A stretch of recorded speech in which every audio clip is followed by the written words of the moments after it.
झाले हो माझे बोत ते पंढरी राहिले हो पतिव्रता मी परद्वारिणी परपुरुषेशी व्यभिचारिणी साचारी 14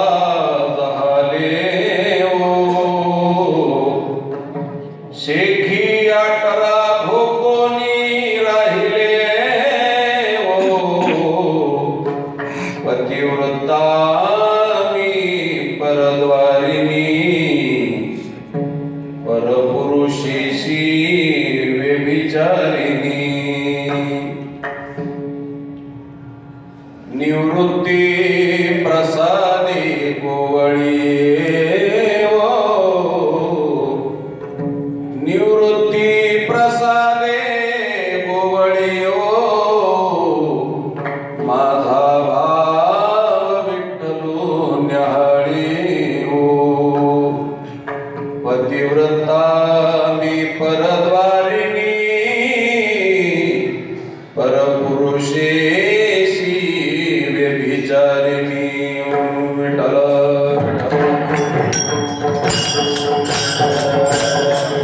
प्रसंगी वैकुंठवासी गोविंदजी महाराज केंद्रे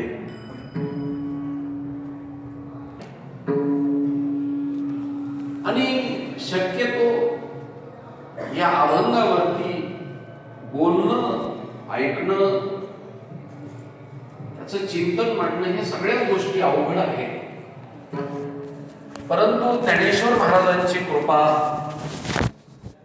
याच पद्धतीनं संत महंताची कृपा तुम्हा सर्वांची माझ्यावरती असलेली श्रद्धा विद्यार्थी वर्गाची महाराज मंडळींची असलेली माझ्यावरती श्रद्धा आशीर्वाद प्रेम या सगळ्या गोष्टीच्या माध्यमातून चिंतन करण्याचा प्रयत्न करतो. पण जाता जाता एक गोष्ट सांगतो, मी लावलेला अर्थ माझा यथार्थच आहे असा दावा नाही बरं का, अशी आत्मपूर्णी नाही असा अहंकार नाही. कारण हे माझं मत आहे आणि मी मत मांडणार आहे. हा काही सिद्धांत नाही, हा प्रमेय नाही किंवा कुठल्याही प्रकारचं शास्त्राला प्रमाणाला संत वाङ्मयाला कुठल्याही प्रकारचं धरून असेलच आणि त्याच्या आश्रयानं असेलच असा माझा कुठल्याही प्रकारचा दावा नाही. म्हणून मी माझं मत मांडणार आहे या अभंगावरच.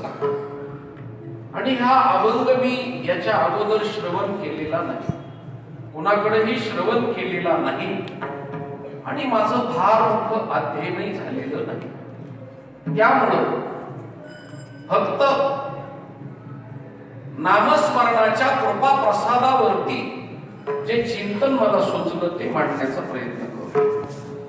म्हणून सर्व विद्यार्थी वर्ग, महाराज मंडळी आणि उपस्थित असलेले सर्व श्रोतृवर्ग सर्वांच्या पायावरती प्रणिपात लोटांगण दंडवत घालतो. गायक वादक सर्वांच्या पायावरती सहस्त्रशः प्रणिपात करतो आणि अभंगाच्या पदापदाचं चिंतन करण्याकरता उपलब्ध होतो.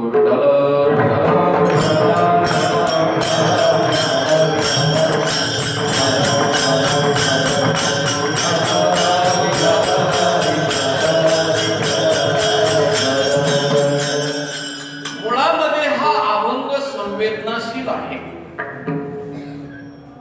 आणि विरुद्ध टोकाचा आहे आणि साधकाला साधना सांगणारा अभंग आहे. विरुद्ध टोकाचा कशामुळे म्हणतो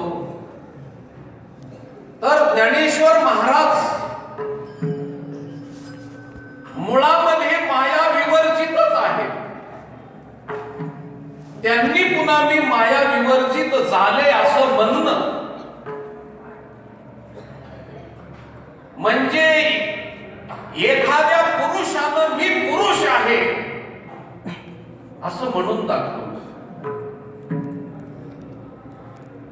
वास्तविक पाहिलं तर माया कार्य पदार्थाच्या आसक्तीपासून, माया कार्य पदार्थाच्या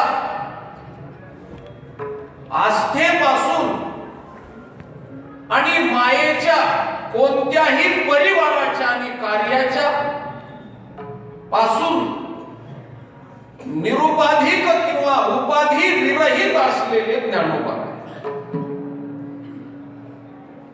त्यांनी माया विवर्जित झाले हो असं म्हणणं हे फारच कठीण गोष्ट आहे. शास्त्राच्या समन्वयाला हे संयुक्तिक वाटत नाही. कारण ज्ञानेश्वर महाराज दुसरी एक गोष्ट सांगतो, नुसते ब्रह्मचारीच नव्हते महाराज. ब्रह्मचारी किंवा ब्रह्माचार कशाला म्हणायचं, तर परब्रह्मासारखा ज्याचा आचार असतो त्याला ब्रह्मचारी म्हणतात. परब्रह्म ज्याप्रमाणे आहे ते परब्रह्म कसं आहे हे मला इथं शिकवायचं नाही. पण ब्रह्मचर्य धारण करणारे ज्ञानोबाराय व्यभिचारिणीचा दृष्टांत देतात. ही अत्यंत टोकाची विसंगती आहे. माऊलीला काय व्यभिचार सांगायचा आहे का? मग व्यभिचार सांगायचा असेल तर माऊलीची काय गरज आहे? समाजामध्ये व्यभिचार शिकवणारी माणसं पुष्कळ आहेत. मग माऊलीनं खालच्या घराचा दृष्टांत का घेतला? तर पहिल्यांदा तुम्हाला सांगतो महाराज, साधकासाठी ज्ञानोबाराय काही पण करायला तयार आहे. कारण का तयार आहे, तर ते साधकाचे मायबाप आहे.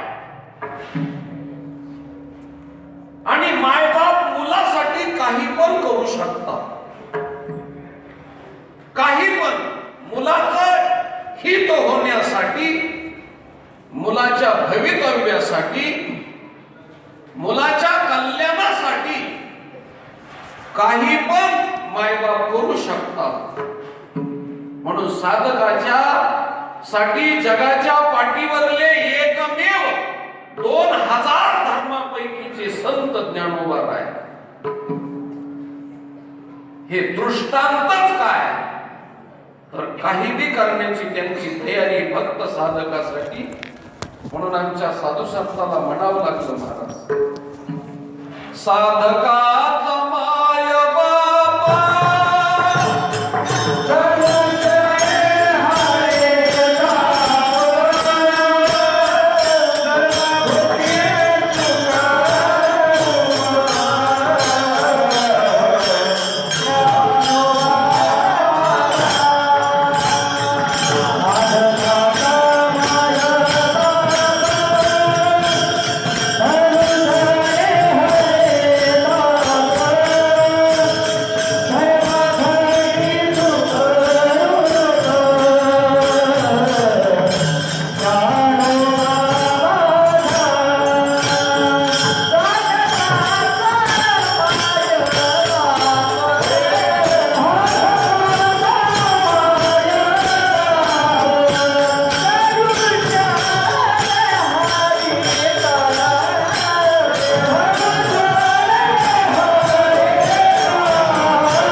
मुलाचं हे मायबाप झाल्याशिवाय कळत नाही.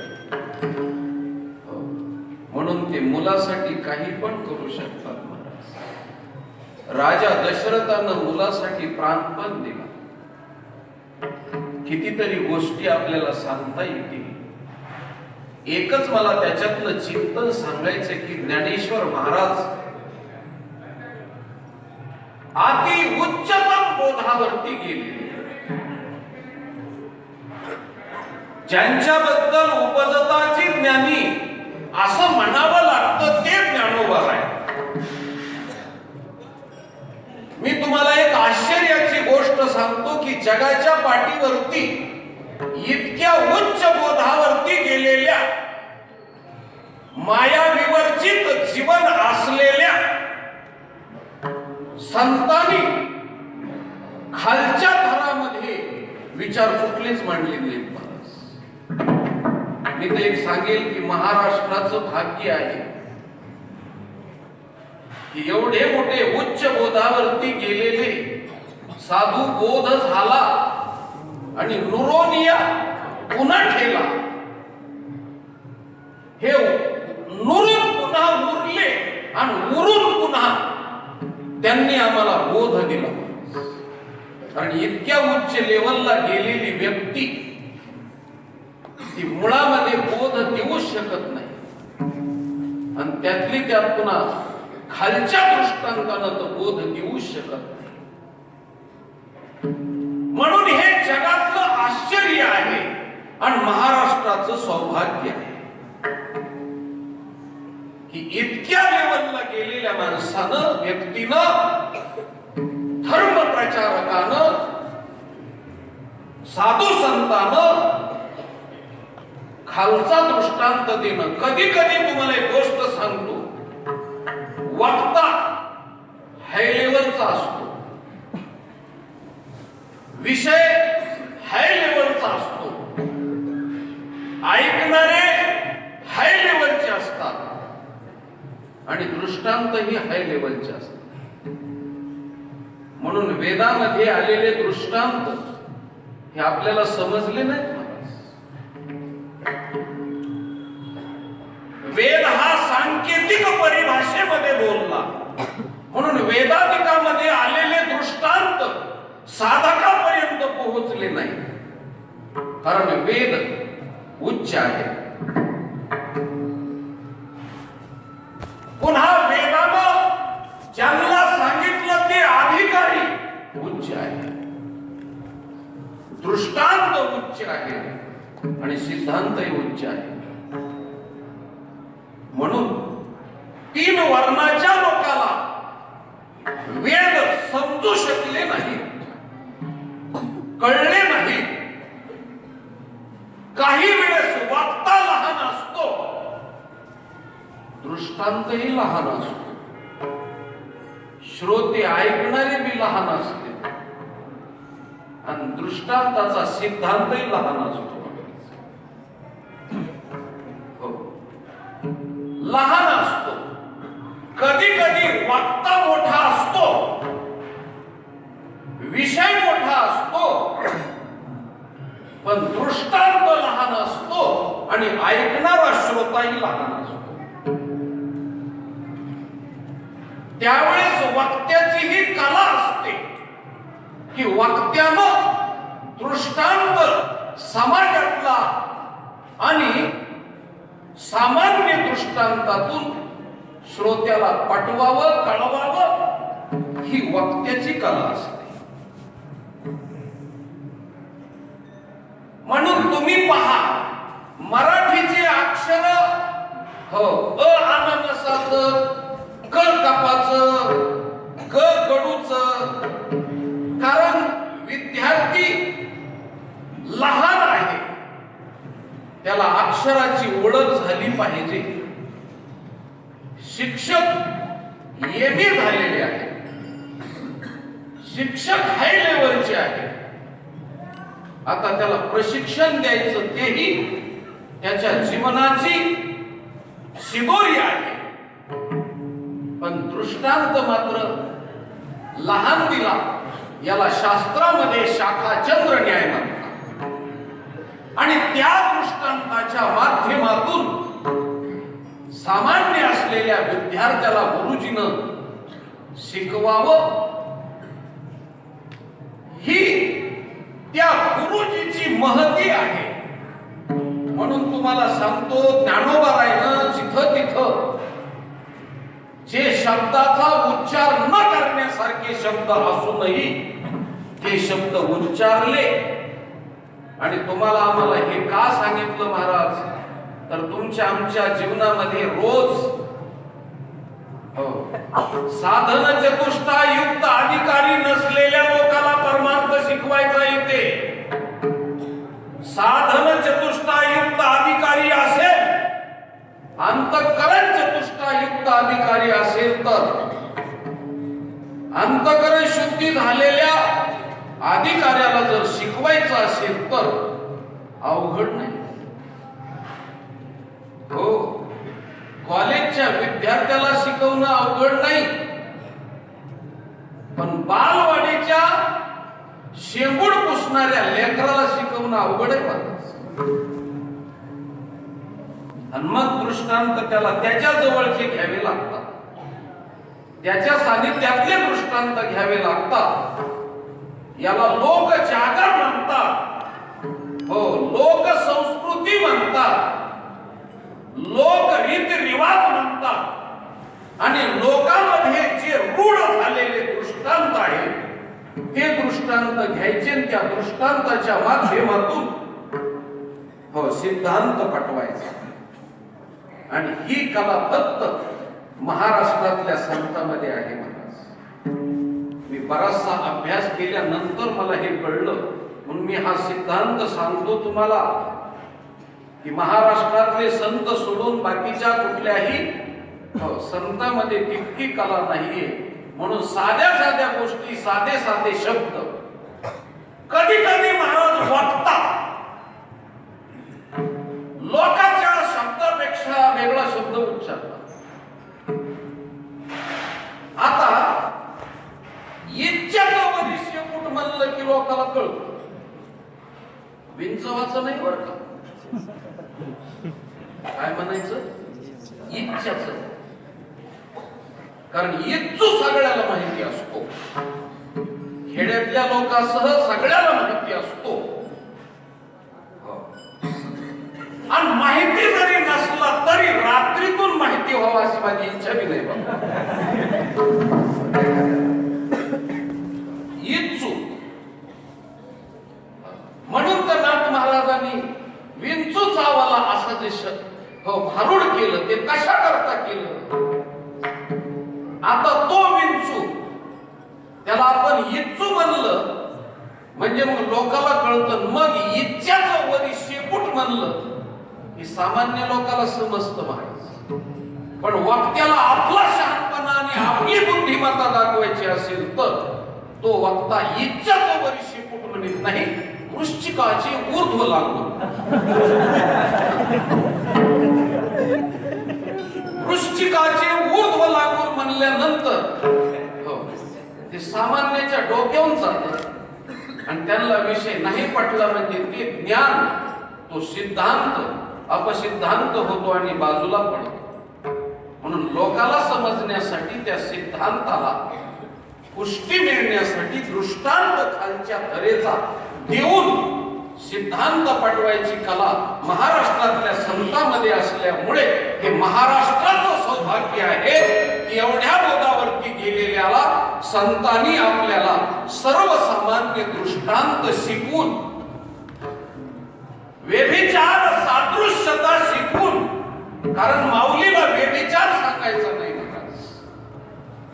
मग एक गोष्ट सांगतो, विषय रस सांगायचा नाही, पण विषय रसांतर्गत भक्तीरस सांगायचा. गुढीपाडव्याच्या टाइमला कडू लिंबाचे फुलं आणि पाला खायचा असतो, पण डायरेक्ट कडू घोटलं जात नाही म्हणून त्याच्यामध्ये गुळ घालायचा आणि ते प्रसाद म्हणून द्यायचं आणि मग प्रसाद म्हणून सेवन केलं की तिथून पुढे गरमीचे दिवस, उष्णतेचे दिवस असल्यामुळं लिंबाच्या कडू पाल्यानं शरीरामध्ये शीतलता निर्माण होते. हे सणाच्या माध्यमातून शिकवलेल्या हिंदू संस्कृतीचा हा परिणाम. म्हणून ज्ञानेश्वर महाराजांनी दृष्टांत खालचा घेतला, पण सिद्धांत मात्र वरच्या लेवलचा पटवला.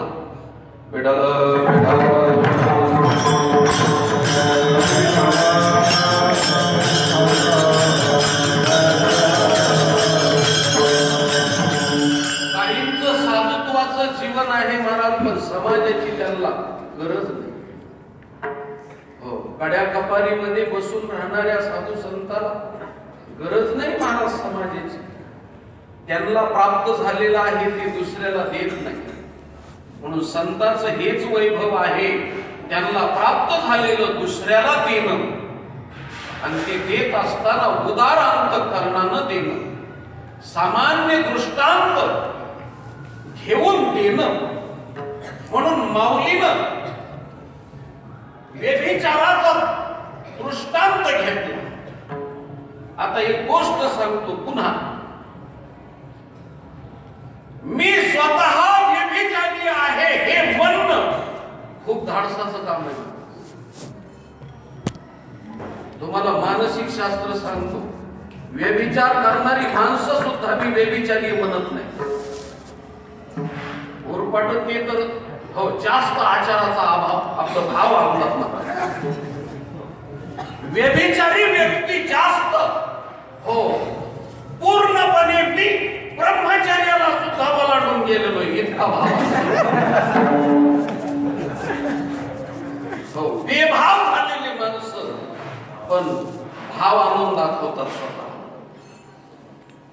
इथं व्यभिचार करणारे, मी तुम्हाला जाता जाता सांगतो, देह विक्रय करणारी बाई सुद्धा चुकून म्हणणार नाही की देह विक्रय करते.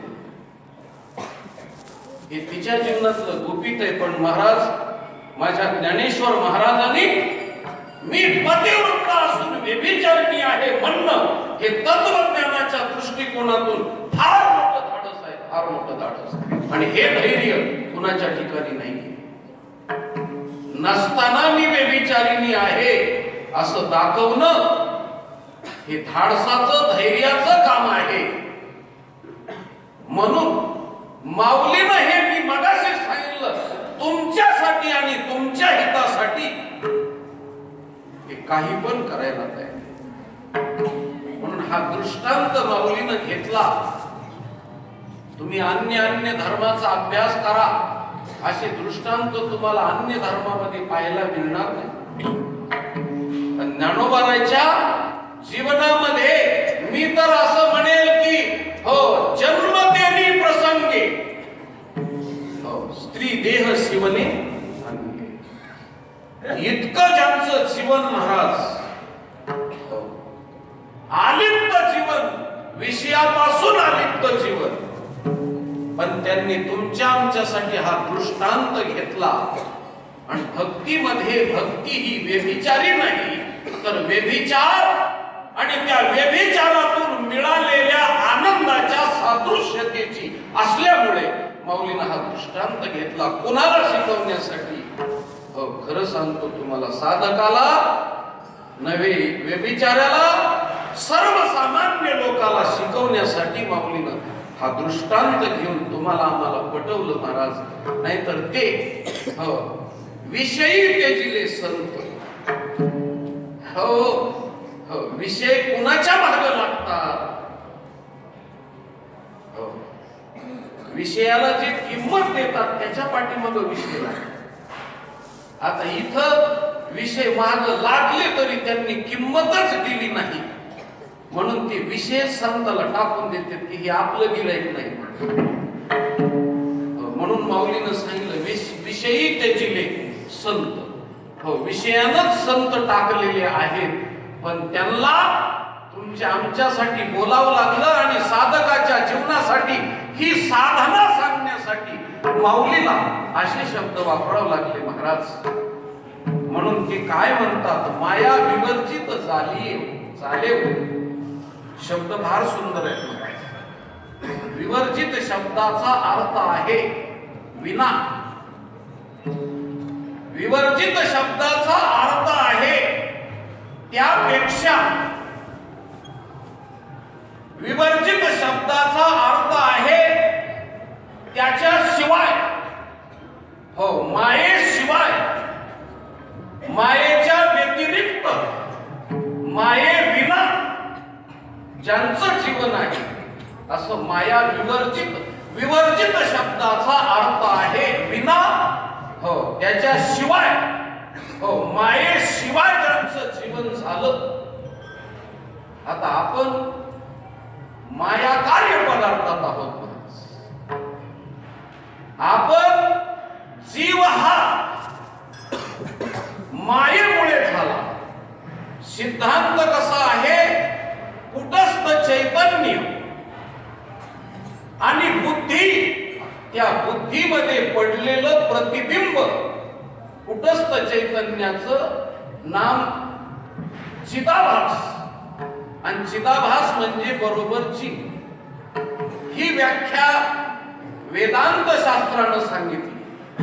तर आमच्या शास्त्रकारानं, आमच्या साधू संतांना आम्हाला पटवलं. कल्पना अविद्या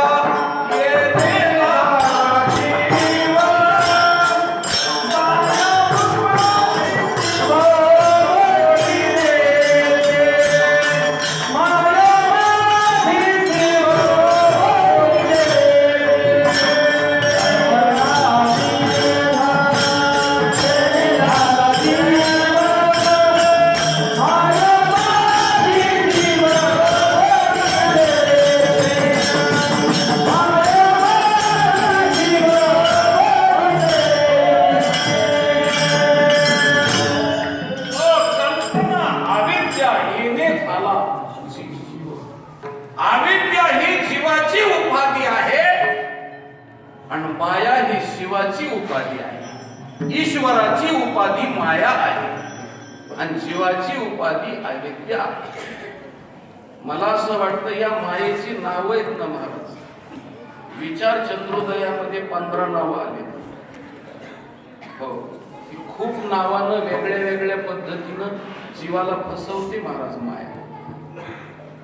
खरं सांगतो तुम्हाला, ही माया जी आहे ती तिला अघटित घटना पटीयसी असं म्हटलेलं आहे.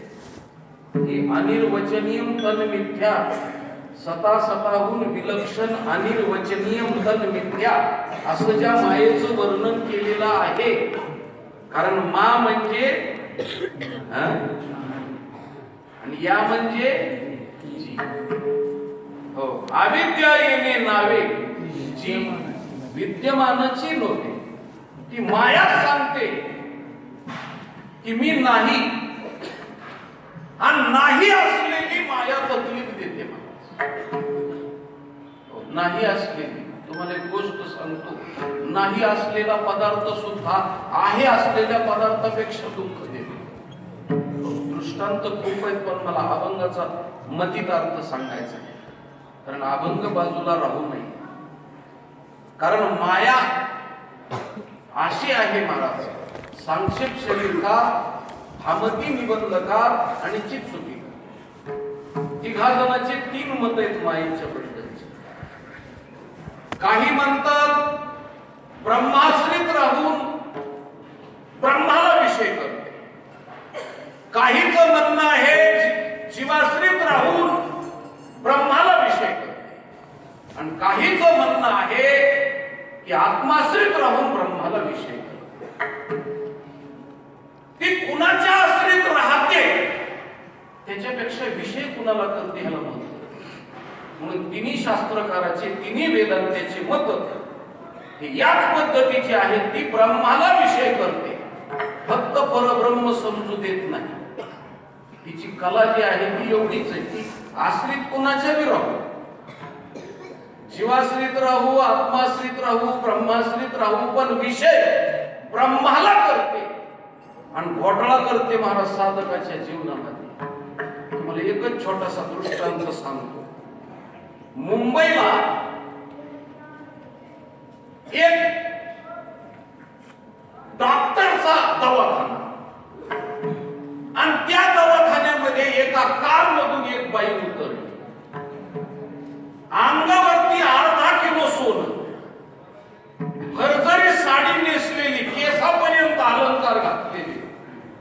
हाताच्या हातामध्ये बी अंगठ्या, आणि गाडीतून उतरलेली डॉक्टरनं खिडकीतून पाहिलं आणि एवढा सोनं नाणं अंगावर धारण करून आलेली बाई पाहिल्याबरोबर डॉक्टर उठून उभे राहिले. त्यांना वाटलं गिराईक भारी आहे, कारण कुणाची बी गिराईकावर नजर असते. डॉक्टर म्हणले या या या ताई या या. लगेच बाकीच्याला सारून त्या सोन्याच्या वजनामुळं डॉक्टरने डायरेक्ट केबिन मध्ये घेतलं. सोन्याचं वजन वेगळंच असतं. ज्या देवाचा सोन्याचा कळस आहे आणि चौकट सोन्याची, तिथंच लोक जास्त पाय पडायला जातात. ज्या देवाला सोन्याचा कळस नाही, मुकुट नाही, तिथं पाय पडायला जात नाही. हातात अंगठ्या असल्या लोक जास्त पाय पडतात. सोन्यावर किंमत अवलंबून आहे. एका कविकर्त्यानं गोड सांगितलं, फार छान आहे. चिंध्या अंगावरी लेवोनी सोने विकावयाशी वैसोनी. गिराईकच लागे. चिंध्या अंगावरी लेवोनी सोने विकावयाशी. ओरिजिनल 24 कॅरेटचं सोनं विकायला बसला, पण गिराईकच लागलं नाही. लोक म्हणायचे इतक्या चिंध्या घातलेल्या माणसाचं काय खरं सोनं असं का? विश्वासच बसला मला. दारिद्र्य माणसानं मोठा धंदा करू नये. आपला चहाच्या टपरीचा केला तरी भाग आपल्या पद्धतीने. आणि मग गिराईक लागला. त्यांनी दुसऱ्या दिवशी असं केलं, सोने अंगावरती लेवून चिंध्या विकावयाशी वैसोनी. गिराईकच हाटे, गिराईकच हाटाना मला. लोक म्हणले एवढा मोठा माणूस ज्या की चिंध्या विकतो, त्या की चिंध्यात काहीतरी, चिंध्यात नक्की विकली सिद्धी. म्हणून महाराष्ट्रामध्ये काही काही महाराजाचे कपडे पण विकत आहेत. महाराज लाख लाख रुपयाला ठोकली जाते. डोक्यात घालायचं काम. त्यांनी धोतर नेसवायचं, त्यांनी शर्ट नेसवायचं, त्यांनी टोपी घालायची, उपरणं घालायचं. लाख लाख रुपयाला टोपी, 1.5 लाखाला उपरणं. घरात गेल्यानंतर बरकत येते म्हणजे. असू दे, कशाला उगाचच ज्ञानेश्वरीच्या मंदिरामध्ये आपण बोलावं महाराज, असा विषय आहे. त्या बाईच्या अंगावरचं सोनं पाहिल्याबरोबर डॉक्टर या डायरेक्ट केबिन मध्ये घेतले. बसा. एक चहा आणला. चहा पिल्यानंतर त्या बाईला विचारलं काय काय तकलीफ आहे ताई? तिने सांगितलं डॉक्टर साहेब तकलीफ मला नाही, मग माझ्या मिस्टराला तकलीफ आहे. माझे मालक, आमचा कुंटाल आणि सोन्याचा धंदा. असो डॉक्टर तर चकितच म्हणले एका दिवशी कुंटल सोनं विकायचं डॉक्टर साहेब. आणि मग माझ्या नवऱ्याचा फार मोठा व्यवहार असल्यामुळे घटना अशी घडली की एके दिवशी सोन्याचा भाव पडला आणि रिवर्स मध्ये आल्यानंतर खरेदी केली आणि विक्री झाली नाही आणि त्याचा परिणाम घाट्यात आला व्यवहार. आणि एकेच दिवशी अब्जावधी रुपयाची नुकसान झाली. मालकाच्या डोक्याला फॅटच बसला आणि मालक तेव्हापासून धंद्यावर तर बसत नाहीतच, पण ते कोणालाही म्हणतात की ते तुमच्याकडे राहिलेले सोन्याचे पैसे देऊन टाका. कोणाला दगड मारित नाही, कोणाला शिवी देत नाही, कपडे फाडीत नाही, फक्त एवढंच म्हणतात की तुमच्याकडचे ते सोन्याचे पैसे द्या. आणि आमच्यासारख्या प्रतिष्ठित घराण्याला हे जमत नाही, झेपत नाही. पैसे बुडाले तर हरकत नाही डॉक्टर साहेब, पण कोणालाही पैसे मागणं चांगलं नाही. मग आमच्या बुद्धीची परीक्षा होती. म्हणून मी बरेचसे डॉक्टर पाहिले पण गुण आला नाही. तुमचं नाव ऐकून मी इथं आले. डॉक्टर म्हणले काळजीच करायची नाही. डॉक्टरला वाटलं की राहू नाही तर नाही राहू. पण श्रीमंत गिराईक आहे, घेऊन या म्हणले. येते घेऊन. आणि रस्त्याला गेल्यानंतर रस्त्याला अर्धा तास उभी राहिली ती बाई. डॉक्टरांनी कंपाऊंडरला बोलून घेतलं, सांगितलं त्या ताई कशा करता उभ्या. मग तो कंपाऊंडर आला आणि त्यांनी सांगितलं ताई इथं उभ्या कशा करता. काही नाही म्हणली, माझी गाडी ड्रायव्हर घेऊन गेला, तो आलाच नाही, येईल म्हणली थोड्या वेळात. कंपाऊंडरनं सांगितलं काही नाही ताई साहेबाच्या गाडी यायला लागली, पण काहीतरी घोटाळा झाल्यानं दिसतोय. डॉक्टर म्हणले मग आपली गाडी घेऊन जा ना. लगेच गाडी काढायला लावली. लगेच बाईच्या पुढे आल्यानंतर बसा ताई. ठीक आहे. बसली त्या गाडीमध्ये आणि गाडी चालवायला लावली. एका ठिकाणी गाडी उभी करायला सांगितली. म्हणले फिरून आण आणि इथं उभी कर. आणि त्या डॉक्टरच्या अधिकाचं चिन्ह आणि डॉक्टरचं नाव लिहिलेलं त्या गाडीतून एका सोनाराच्या दुकानापुढे गाडी उभी केली. आणि डॉक्टरचं ते चिन्ह आणि नाव वाचल्याबरोबर त्या सोनाराला असं वाटलं की ही डॉक्टरची बायको असते. आणि सोनाराच्या दुकानात गेली आणि सांगितलं ही आमची गाडी आहे, मी डॉक्टरची पत्नी आहे. बरं, आमच्या घरी म्हटले लग्न निघालेलं असल्यामुळं सोनं घ्यायचं. आता मुळातच हिच्याकडे सोनं भरपूर असल्यामुळे आणि पैशाचा गुणधर्म असा आहे महाराज, पैशावाल्याकडेच पैसा येतो. पैशालाच पैसा उगवत असतो. सोन्याला सोनं लागून येत असतं, दारिद्र्य लोकांकडे येत नाही.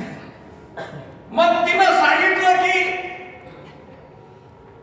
सोनं घ्यायचं, घ्या ना. मग सोनारानं खूप जे पाहिजे ते आवडीचं नावडीचं अर्धा तास सोन्याची खलबत केली, किलो खांड सोनं घेतलं. आणि तिने सांगितलं आता तुम्ही एक काम करा, माझ्या गाडीमध्ये तुमचा दिवाणजी पाठवा, इतके पैसे डायरेक्ट घेऊन येणं चोराच्या आणि एवढ्या बेमान माणसाच्या देखत घेऊन येणं चांगली गोष्ट नाही, तुम्ही दिवाणजीला पाठवा. हो हो काय हरकत नाही. पिशवी दिवाणजीच्या हातात देऊन त्या बाईकडे दिली. बाई पाठीमागे बसली, दिवाणजी पुढे बसले आणि डॉक्टरच्या गाडीमध्ये ती बाई डॉक्टरच्या दवाखान्याच्या पुढे गाडी उभी केली आणि डॉक्टरला सांगितलं दवाखान्यात बसा, मी पाठीमागून पैसे देते. आणि बाई पाठीमागून जी गेली पोळीतून ती पसार झाली. हे काळ्या टोपीवाले दिवाणजी दवाखान्यात बसल्यानंतर अर्धा तास झाला, पैसे येणार म्हणल्यानंतर त्याने डॉक्टरला सांगितलं डॉक्टर साहेब ते आता आणलेल्या सोन्याचे पैसे द्या ना. असं म्हणल्याबरोबर डॉक्टरच्या ट्यूब पेटली. त्यांना वाटलं त्या बाईचे मिस्टर हे दिसते तर सोन्याचे पैसे मागणार. त्यांनी सांगितलं गप्प बसा जरा, थोडं बाकीचे पेशंट होते आणि तुमच्या पत्नीला येऊ दे. अहो डॉक्टर येड लागलं का काय तुम्हाला? माझ्या पत्नीला येण्याचा काय संबंध आहे? तुमच्याच पत्नीचा विचार करा. आगाऊ बोलू नका म्हणजे गप्प बसा. त्यांनी सांगितलं बाकीचं मला गप्प बसू नका, सोन्याचे पैसे द्या. आता हे सारखे मागायला लागल्यानंतर कंपाऊंडर बोलवले, सांगितलं याला धरा, एक इंजेक्शन देऊन टाका. तेव्हा अहो मला काही दुखत नाही माझं, तुला डॉक्टर पेक्षा जास्त कळतं का? डॉक्टर मी आहे का तू? अरे मी डॉक्टर आहे, तू कंडक्टर पण नाही. आणि इंजेक्शन चौकून चौघा जणांना धरलं महाराज, मुलीचं इंजेक्शन दिलं, पडला माणूस. 2 तासानंतर सोनारच आला. डॉक्टरला सांगितलं डॉक्टर साहेब तुमच्या पत्नीनं आणलेले जे दागिने आणि आमची दिवाळी पैसे मागायला आले, ते दिवाणजी बी नाही तर पैसे बी नाही तर काय भानगड. डॉक्टर म्हणले माझ्या बायकोनं? हा तुमच्या बायकोनं सोनं आणलं. डॉक्टरनं त्याची ओरिजिनल बायको आणून दाखवली. ही होती का? म्हणले ही नाही. मग त्यांनी सांगितलं मला एवढीच एक होती, दुसरीच्या भानगडीतच पडलो नाही. आणि मग म्हणले ती कोण होती? म्हणजे आम्हाला काय माहिती कोण? आम्हाला काय माहिती? दिवाणजी पाहिले. म्हणले हे दिवाणजी तुमचे आहेत का? म्हणले हो हे दिवाणजी आमचे. डॉक्टरनं हात लावून घेतला कपाळावर आणि डॉक्टरच्या सोनाराच्या लक्षात आलं की डॉक्टरची बायको म्हणून सोनाराला फसवलं आणि सोनाराची बायको म्हणून डॉक्टरला फसवलं. तशी ही माया हो ब्रह्माश्रित राहून ब्रह्माला विषय करते, जीवालाही फसवते, ईश्वरालाही फसवते आणि परब्रह्माचं ज्ञान होऊ देत नाही. म्हणून हिला अघटित घटनापटी अशी माया ही जबरदस्त आहे. शास्त्रकारांना सांगितले हो. म्हणून ही माया हो तिचं विवर्जित होणं म्हणजे मायेविना जीवन जगणं, मायेविना जीवनाचा आनंद लुटणं. आता त्याच्यासाठी दृष्टांत जे दिला माऊलीनं त्या दृष्टांताचा विचार करू नका. काय दृष्टांत दिला ज्ञानोबारायनं? तर ज्ञानोबारायनं दृष्टांत दिला तो व्यभिचार करणाऱ्या स्त्रीचा दृष्टांत दिला.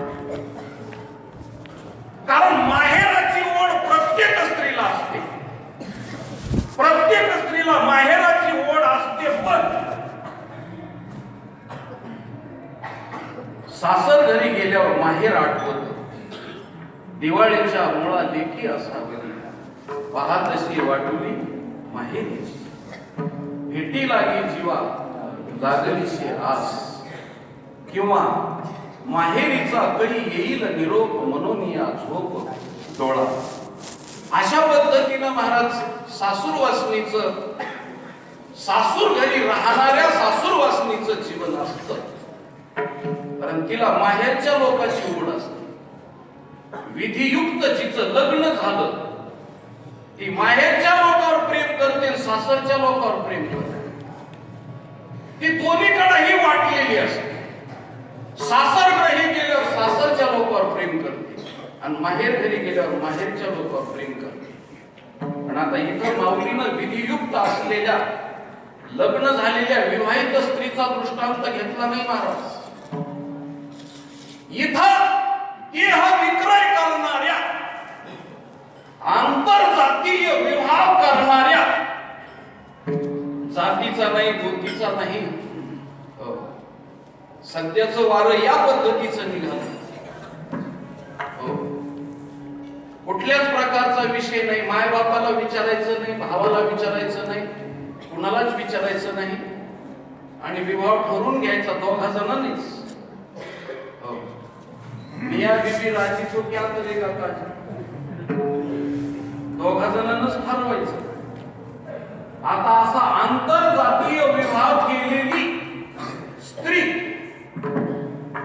तिच्या जीवनाचा दृष्टांत माऊलीनं घेतला. आता ती ज्यावेळेस सासर घरी नांदायला येते महाराज, सासर घरच्या लोकाला मुलासाठी सहन करावं लागतं. कोणती बी असली तरी केलं सहन त्यांनी. पण आता सासरच्या लोकांनी तिला माहेर जर विचारलं तर ती माहेरचं नावच सांगत नाही. ती माहेरचं बिलकुल नाव सांगत नाही. मी कुठल्या माहेरातली, कुणाची आहे, कोणत्या जातीची आहे ती सांगत नाही. मग तिनं गुप्त ठेवलं आपलं माहेर. आता ती मायबापाच्या मर्जीशिवाय तिनं विवाह केलेला असल्यामुळे याला पैशाचे विवाह म्हणतात, पिशाच्य विवाह म्हणतात.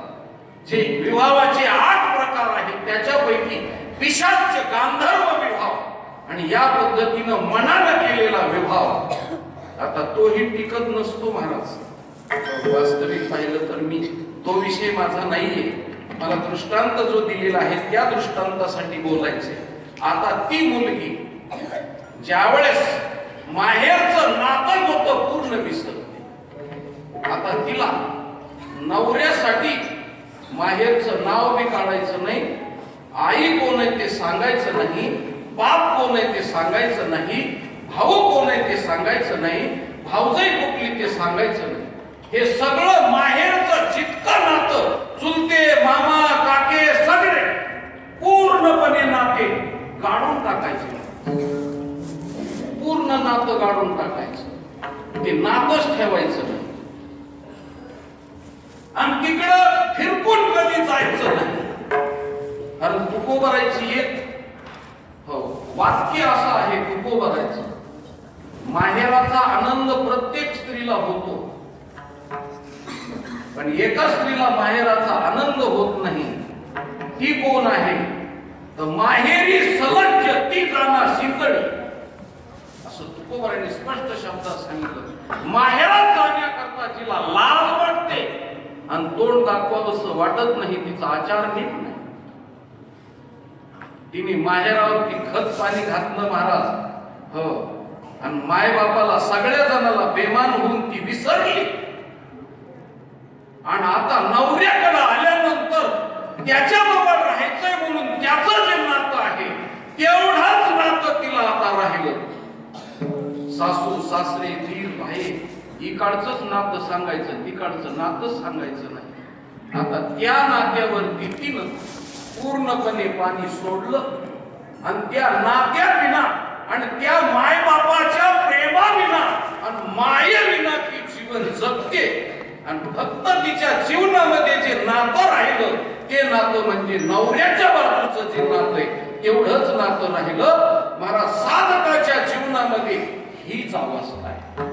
मायाकार्य पदार्थ आणि मायाकार्य पदार्थाच्या बद्दलची आसक्ती आणि मायेनं निर्माण केलेलं जेवढं आहे ते सगळं विसरायचं महाराज. आणि फक्त पांडुरंग परमात्म्याशी रतली आहेस ना तर नातं तिकडच फक्त ठेवायचं. आता इकडच्याची माया पूर्णपणे विसरली.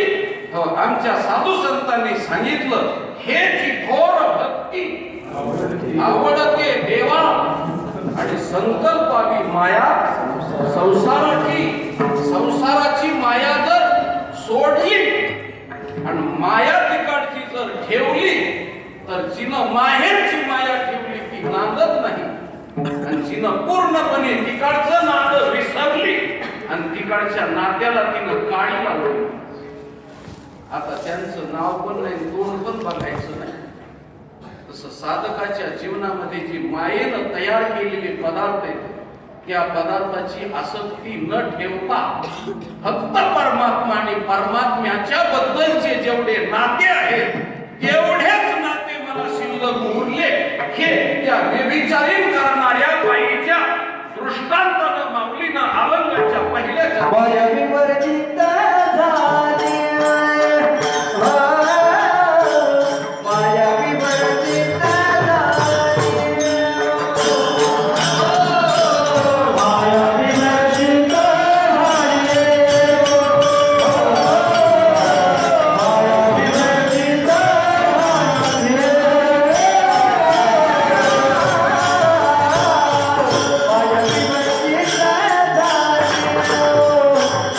Oh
विवाहित स्त्री माहेराशी बांधील असते, बांधील, आणि मरेपर्यंत ती माहेराशी बांधील असते, आणि माहेरचं नाव मोठं करण्यासाठी ती सासर घरी राहत असते. म्हणून जिचे ऋणानुबंध माहेराशी गुंतलेले आहे ती नाही, ती नाही, तिचा दृष्टांत नाही. आता जिनं हो फक्त त्या प्रियकरासाठी सर्वस्व सोडलं महाराज. धैर्य तिचं धैर्य. म्हणून आमच्या तुकोबारांनी सांगितलं की महाराज व्यभिचार करायचा असेल तर धैर्यवान माणसाचं काम असतं, भित्र्या माणसाचं काम नाही. तसं भक्ती करणं सुद्धा धैर्यवान माणसाचं काम आहे, भित्र्या माणसाचं काम नाही. हो, आणि कशी भक्ती करायची आहे तर भक्ती अशी निश्चिम करायची की महाराज कोणाची मायबाप, कोणाची गणगोत आणि मृगजळ भक्त जाईल.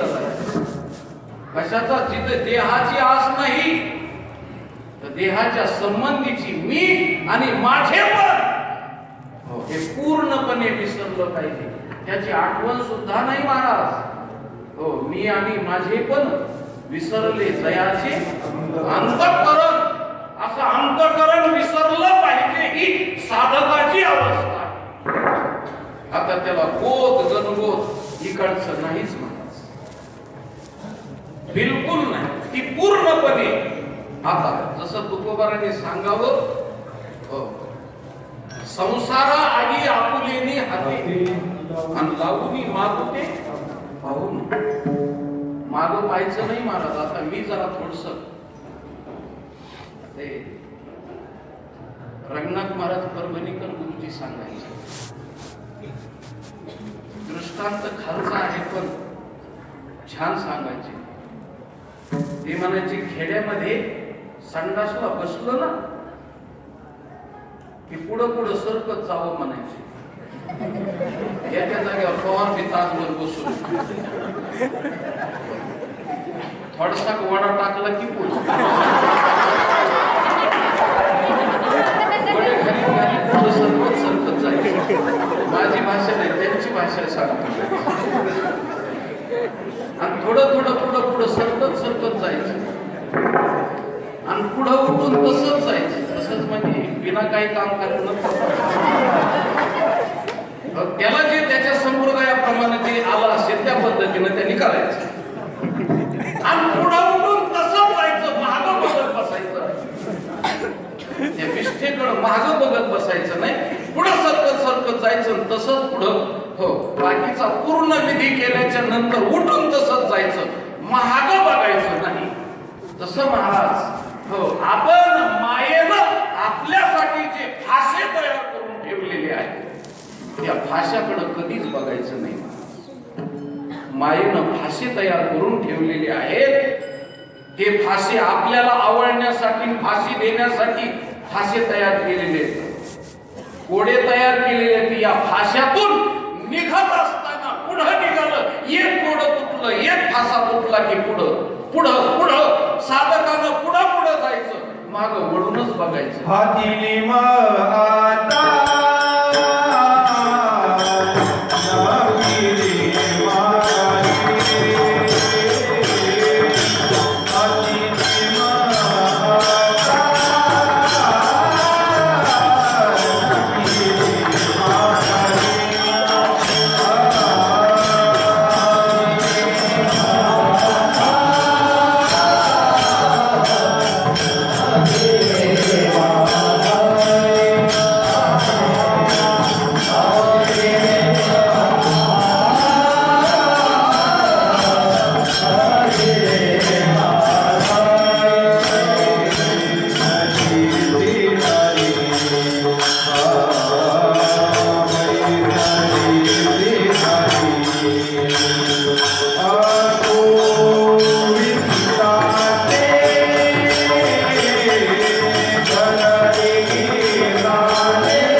पद्धतीनं जीवन घरविली झाले पट्टरानी बळे आणि वरिले सावळे बरोबर जनी मनी देवा झाले मी केसवा आणि निघाले केशवा घर तुझे. त्या देवाचं एकदा घर निघाल्याच्या नंतर भक्ती करणाऱ्या भक्तानं देवाचं घर निघाल्यानंतर गळ्यात तुळशीची माळ घातली देव नवरा केल्याच्या नंतर बाकीचे सगळे नातेवाईक महाराज तुटले, त्यांची मायाच तुटली. माया विवर्जित झाली हो, माया विवर्जित झाले त्यांच्या विना आता तिचं जीवन आहे, माय बापा विना त्यांचं जीवन आहे. पण महाराज एकदा मुलगी गेल्याच्या नंतर ज्याची मुलगी अशा पद्धतीनं गेली महाराज ते लोक कंठात प्राण आणून उडत असतात. त्यांच्या हृदयाला दुःख एवढं होतं कुणाला सांगता येत नाही महाराज. ज्यांच्या जीवनात ही गोष्ट घडली ना त्यांना दुःख सांगता येत नाही. आपण ऐकताना आपल्याला बरं वाटतं, पण ज्याच्यावर ही बेतलेली त्याची काय अवस्था आहे. मुलगी न सांगता निघून गेली महाराज. घरामध्ये मायबाप भाऊ सगळे एखाद्या येतात तर ढसा ढसा रडतात. मोठ्यानं रडता येत नाही. शेजाऱ्याला जर रडलेलं ऐकू गेलं तर शेजारचे म्हणते काय झालं. त्यावेळेस महाराज ते रडत असताना माय म्हणते बाप म्हणतो किती मुलीचे लाड केले, अरे पाहिजे तितकं शिक्षण दिलं, स्वतंत्र माणसं तिथं ठेवले भोजन घालायला. नाही नाही ते मोठमोठ्याले 30-40 हजाराचे मोबाईल दिले आणि त्याच्यामुळे घोटाळा झाला. एवढ्या सगळ्या गोष्टी दिल्या आणि मुलीनं मुलीची माय म्हणते बाई का कठोर मन केलं, जन्म दिला तुला, दूध पाजलं, तुझा मनाला वाटल तसा लाड केला, तुला बाहुल्या दिल्या, तुला खेळण्या दिल्या, सगळं केलं बाई. जाताना तू निदान एकदा विचारून तरी गेलीस का मला. आता मी माझ्या मुलीला कुठं पाहू बाई, आता काय करू. का कठोर मन केलं आणि पुन्हा परत माझी आता लेक येणार नाही महाराज. आता गेली, कुठं गेली, काय गेली पत्ता नाही. गेली थोडी तरी माया तिनं दाखवायची होती की माझी माय आहे, माझा बाप आहे, असं तरी म्हणायला पाहिजे होतं तिने. पण महाराज क्षणिक सुखासाठी माय बापाला विसरली ती, म्हणून मायबाप रडतात महाराज. तसं या मायेनं काय काय खेळ केले महाराज अडकवण्यासाठी. कुणाला मठ दिले, कुणाला गड दिले, कुणाला फड दिले, कुणाला शिष्य शाखा दिल्या, कुणाला मृदंग वाजवायचा गुण दिला, कुणाला कीर्तनाचा गुण दिला, हो कुणाला समजा महाराज हो